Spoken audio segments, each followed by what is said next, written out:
Ada beberapa rangkaian paripurna yang kita laksanakan hari ini.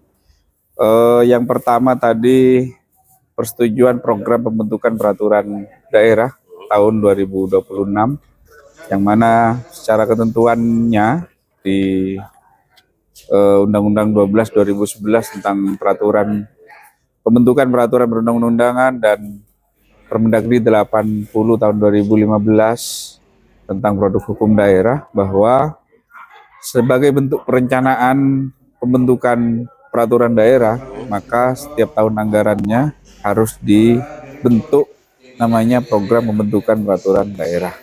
Dan itu ketentuannya harus ditetapkan sebelum penetapan APBD. Dan kita kan masih sampai saat ini masih tahapan pembahasan KUHP-PHS, maka ini tahapannya sudah benar. Di hari ini sudah kita sepakati program pembentukan peraturan daerah untuk tahun anggaran 2026. Dan secara garis besar dapat kami sampaikan ada 26 raperda yang akan dibentuk dan dibahas di tahun anggaran 2026. Dan itu semuanya bukan perda baru. Artinya ada perda yang sudah masuk tahap pembahasan. Rata-rata semuanya masuk tahap pembahasan.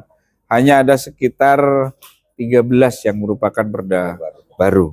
Sisanya 13-nya itu merupakan perda yang sudah masuk tahap pembahasan sebenarnya.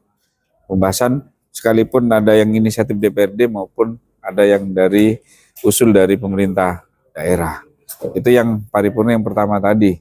Kemudian yang kedua, ada rapat paripurna ini pembicaraan tingkat 1, pembahasan raperda pemberian insentif atau kemudahan investasi.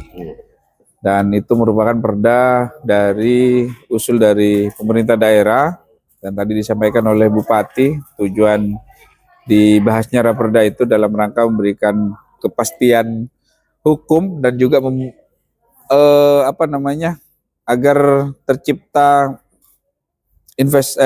iklim investasi yang bagus di Situbondo.